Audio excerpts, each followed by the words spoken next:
아이에게 책을 이제 읽어주는 게 언어 발달에 굉장히 좋은 방법이기는 한데요. 한국어를 되게 잘하는 사람이 아이에게 한국어 책을 읽어주는 것과 영어에 조금 미숙한데 아이에게 영어로 된 책을 읽어주는 그 경험에는 상당한 차이가 있어요. 왜냐하면 한국어로 책을 읽어줄 때는 내가 글만 줄줄 읽어주는 게 아니라 그 내용이나 그림에 관련해서 아이와 굉장히 질문도 던지고 되게 풍부한 대화와 상호작용을 곁들여서 할 수 있거든요. 이런 것을 대화식 책 읽기라고 하는데 실제로 그냥 텍스트만 줄줄 읽어주는 것보다 이렇게 대화를 곁들여서 하는 대화식 책 읽기가 훨씬 더 양질의 책 읽기가 되고 아이의 언어 발달에 많은 영향을 준다고 하는 연구 결과들이 많이 있어요.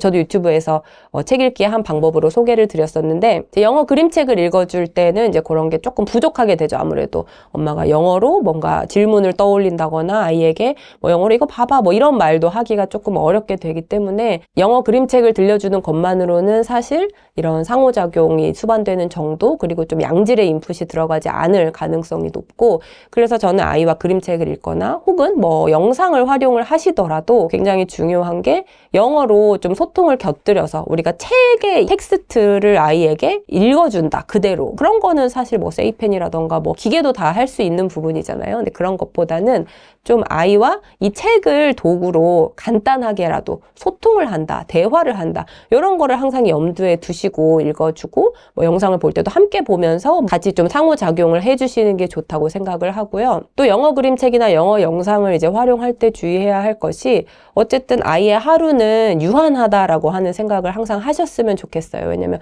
특히 그림책 관련해서 그런 말씀을 드리고 싶은데 이제 엄마표 영어에서 그림책을 굉장히 적극적으로 활용을 많이 하는데 그러다 보면 아무래도 한국어로 된 그림책을 읽어주는 시간이 줄어들 수밖에 없거든요. 그렇게 됐을 때 이제 책이라는 거는 일상생활에서 아이에게 주기 어려운 굉장히 고급의 어휘라던가 이제 문법 구조들을 전달할 수 있는 좋은 도구이기 때문에 한국어 그림책을 아이에게 많이 읽어주는 것도 굉장히 중요한데 영어에만 너무 포커싱을 맞추다 보면 그 한국어 문법이나 어휘나 이런 부분이 소홀해질 수가 있고 한국어 문법이나 어휘를 잘 습득하는 것은 아이가 초등학교에 가서 공부를 잘 할 것이냐 못할 것이냐를 결정하는 사실 가장 중요한 요소 중에 하나이거든요. 그래서 너무 영어에만 이제 집중하다가 이제 그런 것들을 놓치시지 않으셨으면 좋겠어요. 이제 그런 점에서 저는 아이와 일상적인 소통을 영어로 하면서 어떤 책 읽기라던가 이런 조금 더 고급의 어떤 언어가 필요한 부분은 한국어에 조금 더 집중하는 게 맞지 않나 그렇게 생각합니다. 예를 들면 뽀로로가 등장하는 책을 읽고 있다고 하면 뽀로로가 케이크를 먹었어요. 예를 들면 이런 텍스트가 있잖아요. 이걸 읽고 그냥 넘어가기보다는 케이크를 먹었네? 오늘 뽀로로 생일인가? 왜 케이크를 먹고 있을까? 우리 누구도 어제 엄마랑 같이 케이크 먹었는데 이런 식으로 책에 등장하는 어떤 등장인물이라던가 발생하는 상황이라던가 어떤 그림에 대해서 이제 다양한 풍부한 대화를 주고받을 수 있습니다. 사실 한국 사람들이 영어를 꽤 잘하는 편이지만 영어로 말을 못하잖아요. 그러한 우리 세대의 어떤 영어 교육의 단점, 폐해를 우리 다음 세대에 물려주지 않는 것이 가장 중요하다 생각하는데요. 이제 그런 점에서 제가 생각하기에 하면 안 되는 거, 영어를 OX의 영역으로 가져가는 게 가장 좋지 않은 방향성이라고 생각을 해요. 그리고 그것을 위해서는 영어는 언어라고 하는 점을 부모님도 먼저 인지를 해야 된다고 생각을 합니다. 우리가 영어를 말로 할 수 없는 이유가 내 말이 틀렸으면 어떡하지? 이런 걱정 때문이거든요. 왜냐하면 우리가 학교 다닐 때 문법에 정확히 맞지 않으면 아니면 스펠링이 틀렸으면 단어를 좀 잘못 썼으면 거기다가는 X가 그어지잖아요. 우리는 틀리다는 피드백을 항상 받고 자랐잖아요. 그렇기 때문에 영어가 나올 때 틀릴까봐 걱정이 되는 거예요. 나의 그 X, 빨간 X의 경험 그런 것들이 기억에 자리 잡기 때문에요. 그래서 제가 영어를 언어로 접근하는 게 중요하다고 이야기한 거는 언어라는 거는 굉장히 오류로 가득 차 있어요. 언어는 절대로 이 미드에서 우리가 보는 것처럼 아니면 아나운서들이 말하는 것처럼 완벽한 것이 언어가 아니에요. 우리 일상 속에서 모국어를 사용할 때에도 사람들은 굉장히 많은 오류를 범하고요.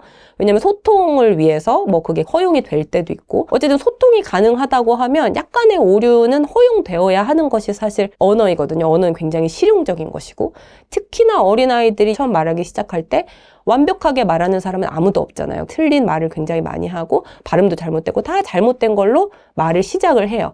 그러다가 이제 충분한 인풋을 살면서 계속 받다 보면 10세, 20세 이렇게 성장해 가면서 언어가 서서히 완성이 되어가는 것인데요.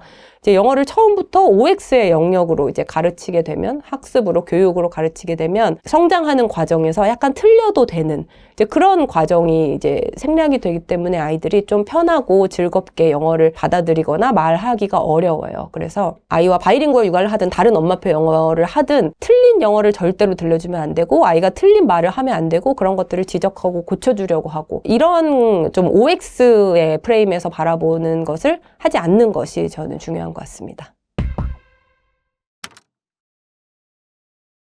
네, 제가 아마 10개 정도 영상을 추천했던 것 같은데 여기 한 3개 정도만 소개를 드리면 일단 어린아이들을 위한 영상은 저희가 보통 이제 어른들이 보는 영상하고 좀 몇 가지 점에서 달라야 하는데요. 일단 대체로 부모님이 보기에 되게 느리다, 되게 잔잔하다, 되게 화면 전환이 적다 라고 생각되는 그런 영상들이 조금 적합한 영상들이에요. 왜냐면 보통 우리가 드라마 같은 것을 보면 영상을 컷 편집을 하잖아요. 그래서 이 사람을 보고 있다가 갑자기 이 사람 얼굴이 나오고 이렇게 좀 화면이 급격하고 빠르게 바뀌는, 왜냐면 사람들이 그 영상에 더욱 집중하게 하기 때문에 그런 식으로 편집을 많이 하는데 어린아이들이 그런 방식의 영상에 노출되었을 때 조금 인지적으로 좀 과부하가 일어난다거나 그렇게 발달에 유익하지 않다라고 하는 이제 연구 결과들이 꽤 있어요. 그래서 되게 화면 전환이 적고 좀 잔잔한 거, 그리고 여기에 덧붙이자면 화면 속에 등장하는 어떤 캐릭터가 직접적으로 이제 상호작용을 유도하는 것 같은 그런 영상들이 있어요. 이제 그런 것들을 선택을 하시면 좋은데 제가 저희 아이의 첫 영어 영상으로 선택했던 이제 해리 더 버니라고 하는 그냥 교육적인 영상이 있어요. 부모님이 보시면 되게 재미없어요. 그냥 되게 잔잔하고 토끼 한 마리가 나와서 컵이네, 막 이런 영상이거든요. 이제 그런 영상이 하나 있고, 그 다음에 세라 앤 덕이라고 하는 이제 영국의 영상인데, 그것도 굉장히 잔잔하고, 막 이렇게 시끄럽지 않은 그런 영상이고, 그 다음에 한국에서도 EBS 같은 데서 방영이 많이 된 도라 더 익스플로러라고 하는 영상이 있어요.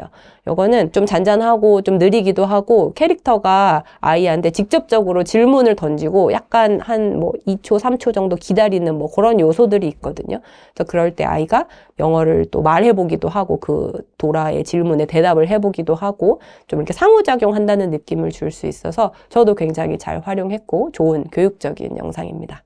어린 아이들이 이제 영상을 보는 것 자체가 발달에 유익하다고는 할 수 없어요. 그게 어떤 영어 습득을 위해서이든 다른 것들을 위해서이든 영상을 보는 행위 자체는 아이가 그 시간에 할 수 있는 다른 활동들에 비해서 베네핏이 없기 때문에 좋지 않다라고 많은 사람들이 이야기를 해요. 많이들 알고 계시는 것처럼 미국 소아과학회에서 지침이 있잖아요. 2돌 이전에는 영상을 보여주지 말고 2돌 이후에는 영상을 보여주더라도 시간을 제한해서 보여주고 이런 지침들이 있는데 기본적으로 이 시기에 아이들이 언어 발달을 비롯해서 굉장히 폭발적으로 성장하는 시기인데 영상을 시청하는 것이 다른 사람들과 대면에서 상호작용을 한다거나 아니면 내가 신체를 이용해서 탐색을 한다거나 이런 발달에 굉장히 유익한, 아니면 놀이를 한다거나 이런 발달에 유익한 활동들에 비해서 베네핏이 없기 때문에 이거를 하지 말라고 하는 것이거든요. 왜냐면 그 시간이 늘어나면 늘어날수록 내가 발달에 유익한 활동을 할 시간이 줄어들기 때문에 발달에 긍정적이지 않아요. 그런데 그렇다고 해서 영상을 아이한테 예를 들면 엄마가 육아를 하면서 내가 화장실에 가야 된다, 내가 설거지를 잠깐 해야 된다,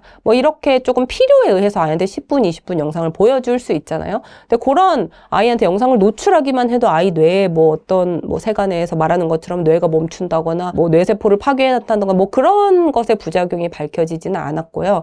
그리고 또 최근에는 이런 영상 자체가 나쁘다 좋다 이런 프레임을 벗어나서 어떤 영상인지도 굉장히 중요하고 또 영상을 어떻게 보는지, 그러니까 아이가 혼자 보는지 아니면 엄마 옆에 붙어서 같이 이야기를 하면서 보는지, 그리고 규칙을 정해서 보는지, 밥 먹을 때는 절대 안 보여준다던가 하는 이런 좋은 규칙들을 가지고 가는지 이런 다양한 맥락에 따라서도 영상을 보여주면서도 발달에 아주 크게 해를 끼치지 않을 수 있는 방법들도 있다. 이런 점을 시사하는 연구들도 많이 나오고 있거든요. 그래서 영상을 이제 아이한테 아주 조금이라도 보여주면 아이가 큰일 난다, 이런 식으로 생각하시는 거는 조금 비약이 있다고 생각을 하고요.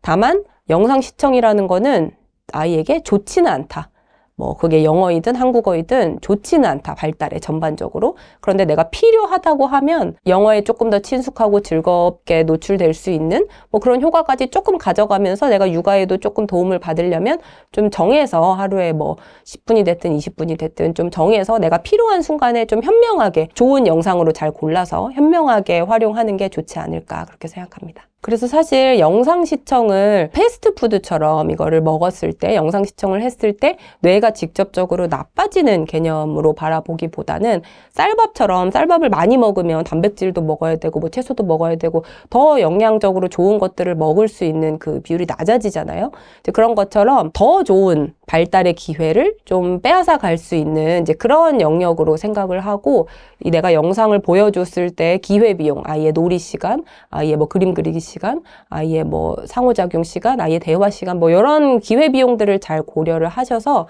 육아를 하시면 더 좋을 것 같아요.